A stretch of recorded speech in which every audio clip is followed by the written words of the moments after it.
Hi class and welcome to our lecture on ratio and proportion. So this is will be our second lecture. So kindly listen carefully. So pag sinabi nating ratio, these are generally used in business in cases of partnership sharing profits and losses. For you to understand it more clearly, so ito yung example natin, no? So, assume that Sion, Sian, and Tristan are partners sharing profits and losses in the ratio of 1 is to 2 is to 3. So, if the partnership no, incurred a net loss of 10,000 in a month, the share, each partner losses would be the following. So, kagaya na sinabi natin, si Sion, no, ang kanyang share is 1, si Sian is 2, while Tristan is 3, no? So for us, so that will be their numerator, okay? So for us to get the denominator, to get the whole, ipa-plus lang natin tong tatlo na to, which is 6. So dito nang galing yon. Okay? So therefore, 1 divided by 6 times 10,000, this will be the answer. Okay? Same as 2 divided by 6 times 10,000, that will be 3,300.33. Actually, renown off to. So, dapat pala, it should be, ayan, 0.67. Okay? Kasi lalagpas sa 10,000 eh. So, kindly just get the two digits after the decimal point. And then, of course, for Tristan, it is 36 no, times 10,000. So, that would be 5,000. So, if we're going to add up this 3, okay, we will be getting 10,000 pesos. So ratio is the relation between two numbers or two magnitudes of the same kind, okay? So the expression 1 is to 2, no? Yan is can be indicated as 1 divided by 2, no? So we are actually comparing or showing the relationship between 1 and 2. So, yun lang naman yung pinaka-idea, no, ng ratio. So, example, no, another example, there are twice as many married employees as single employees. So, we mean that the ratio of married to single is 2 is to 1. Kasi nga, uh, dalawang beses na mas marami daw yung mga married sa single employees. So, that is an example of ratio. So there are two ways in finding ratio. First is the division. For instance, if there are 20 boys and 30 girls, we find the ratio by dividing 20 boys by 30 girls and reduce it to the lowest term. Okay? So this will be the answer, no? So as you can see, it is 2 is to 3. Okay? So we reduce this one, no, into lowest term, which is 2/3. That's why we come up with a ratio of 2 is to 3.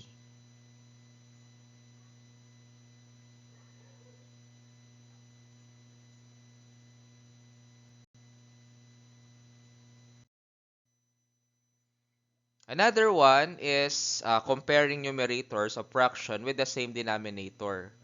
So for instance, if we have a total of 100 t-shirts and 30, there are 30 small size, kasi hindi naman pwedeng pare-pareho size yan. Tapos meron tayong 50 medium size, 20 large size. So, we have 30 over 100. Why? Kasi pag pinag-plus-plus mo to, no, that is 100 t-shirt. So, na-mention naman pala, no? And of course, 50 divided by 120 over 100. So, lumalabas, 30 is to 50 is to 20. So, if we're going to, of course, now reduce it to lowest term, if we're going to divide this by 10, all of this by 10, that is going to be 3 is to 5 is to 2. Okay?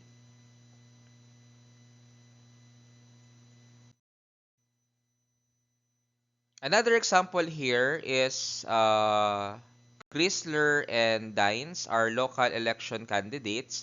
Albert received 2,500 total votes, while William received a total of 3,000 votes. So what is the ratio of Albert's vote against William? So how are we going to do that?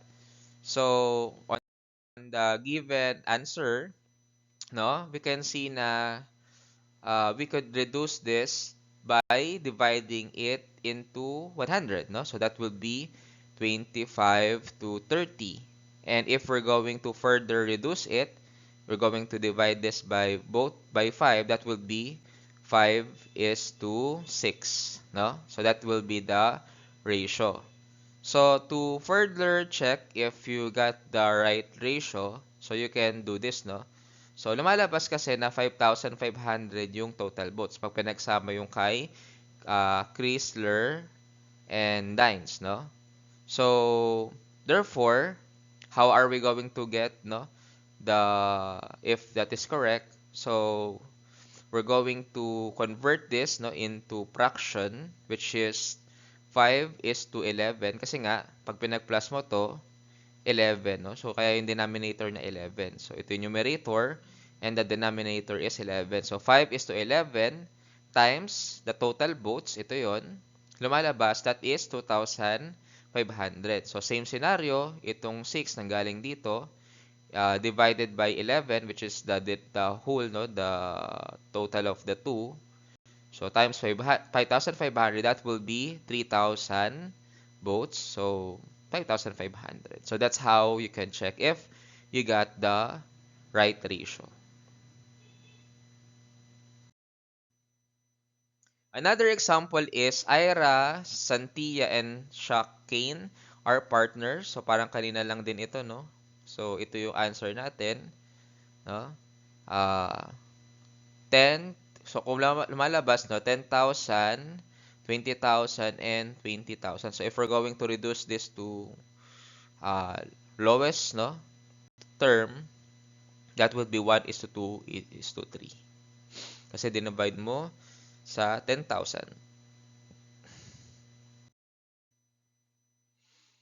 So what if magkakaiba yung numerator, no, nung mga fraction? How are we going to, so of course this is a dissimilar fraction. How are we going to get, no, the ratio? So as you can see, ang gagawin natin is we have to first change them to similar fraction. So si A kasi is 1/5 eh. So we have to multiply this by 2 both, no? So that would be 210. Yan. Kumbaga dapat same sila ng denominator. So ganun din si 2/5, i-divide natin both by 2. So that will be 4/10. Okay? So therefore, kunin lang natin lahat ng kanilang mga numerator kasi pare-pareho na sila ng denominator. So therefore, ang ating maging ratio na is 2. Nandito nang galing yon. Is to 3. Dito nang galing. Is to 1. Then is to 4. Ayan.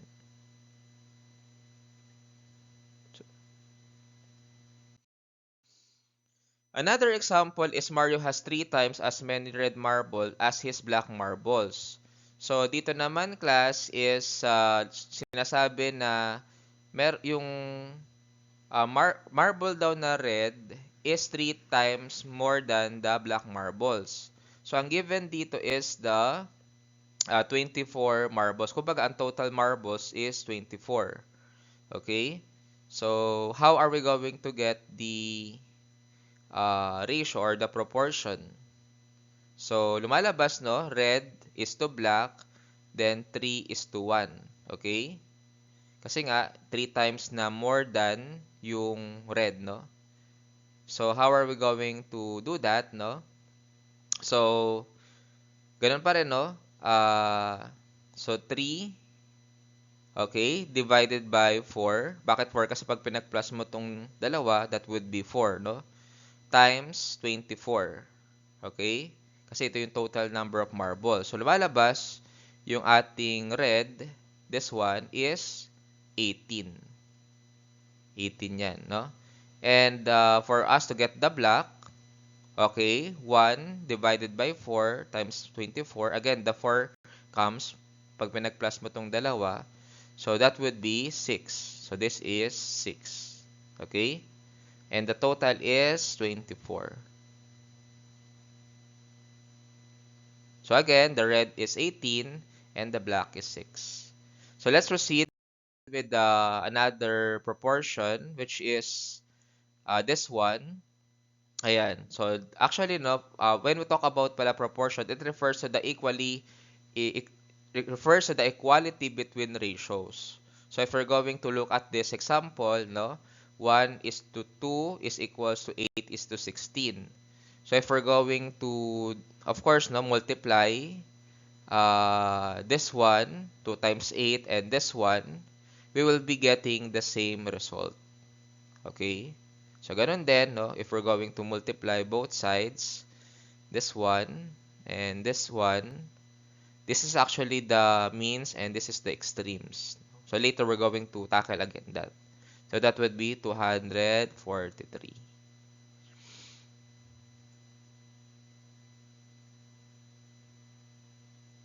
Ayan. So, sabi nga dito, the product of the means are equals to the product of the extremes. So, remember that.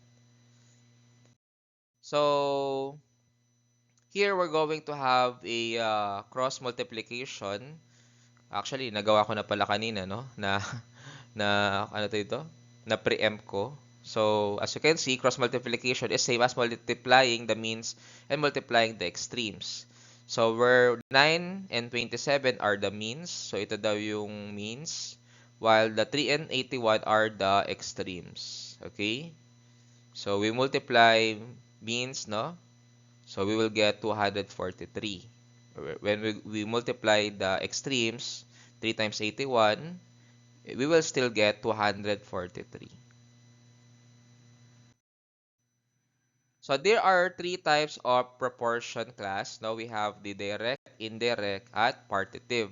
When we talk about direct, it is a number that directly proportionate to another when as one value increases, the other also increases. Okay? So that is contrary to the indirect wherein when one value increases, the other value decreases. So kabaliktaran no tong dalawa. When you say the word partitive, yung parang ginawa lang din natin nung una, yung example natin dun sa sharing of profit and losses. So we are just identifying the parts, no, of a whole based on the given ratio of these parts. So for us to clearly understand that, this is an example of direct proportion. Example, there are three notebooks cost 15 pesos, no? And how many notebooks can you buy with 60 pesos? So in this example, no, the given are the following, no? Wherein, as you can see, okay, so as you can see, ayan, merong typographical error. Wala to dapat. So, 3 lang dapat yan. So, 3 notebooks. Ito yon is to that costs to 15. Ayan. So, ito yung 15 pesos. Okay? And, of course, no? Ang tanong kasi dito, how many notebooks, no? Can you buy? So, therefore, uh, yun nga, no? Yun yung parang tanong doon, which is represented by the X. And the amount, no? Is here, no? In 60 pesos. So, we're going to do cross multiplication here since direct naman to. So, 3 times 60. So, this should be 60, hindi lang 6. Okay? That will be 180. Okay? So, since, no? Yun nga, uh, kukunin natin yung x. Okay? So, we're going to divide it by 15. Okay? So, that's why the answer is 12 notebooks. So that is the number of notebooks that is directly proportional to the cost. Let's proceed with the, ayan, so sabi nga dito, the two values which are x and y are directly rather proportional to each other when x and y will either increase or decrease. Okay. So the cost is directly proportional to the cost. On the other hand, we have this indirect proportion.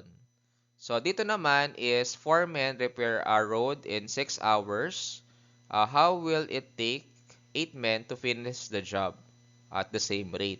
So, dito class, no, lumalabas na ang parang category is men and hours, no? So, dito is indirect siya. Okay? So, we will just get first the data. First is 4 men. Ayan, dito nang galing yon. Okay? Is to 6. Okay? Kasi kaya daw nilang matapos yon within 6 hours. Ngayon, ang tanong kasi is how many hours ang how many hours will they spend rather if there are 8 men. Yan o, dito nang galing yun. If there are 8 men. So therefore, the number of hours is represented by X.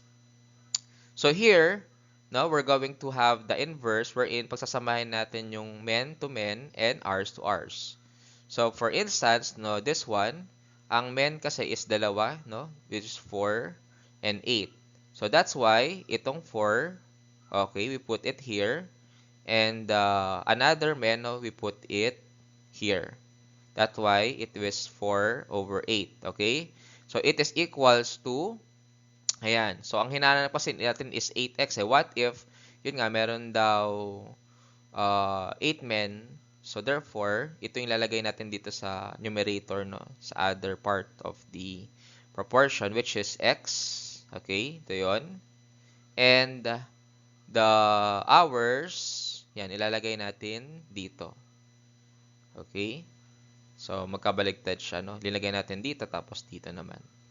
So, ngayon, if we're going to get the x, no? Of course, unahin mo natin yung x, which is 8 times x. That will be 8x, right? Tapos, 4 times 6, that will be 24. Para makuha natin yung x, we're going to divide both sides by 8. So, cancel to. So, 24 divided by 8. So, the x will be 3. So, it means that if there will be 8 men, there will be only 3 hours, no, of work to finish the job. Okay? So, siya ay indirect. Kasi nga, nung tumaas yung number of men, bumaba yung number of hours. Kasi kanina, diba, 4 men, 6 hours. Pero nung dinagdagan natin into 8, naging 3 hours na lang. 3 hours na lang. So, that is an indirect proportion. Sabi nga dito, two values x and y are inversely proportional to each other such if x increases, y decreases, or x decreases, y increases. And the last one is the partitive proportion. So parang ginawa din natin to kanina. Kung saan, kunyari, no, ang capitalization natin is 100,000 and the partnership agreed with 1 is to 2 is to 2. No? So, paano yung magiging hatian nila? Okay? So, here, no, as you can see, 1 is 1. Bakit 5 yung denominator? Kasi nga, 1 is to 2 is to 2. So, pinag-plus lang natin. So, 5. So, doon ang galing yung denominator. So, 1/5 times 100,000, yun yung total capital. That would be 20,000. No? Tapos, for the other two investors, that is both 40,000. So, if we're going to add these three, that will be 100,000. Okay, so I hope that you learn from our topic. Thank you.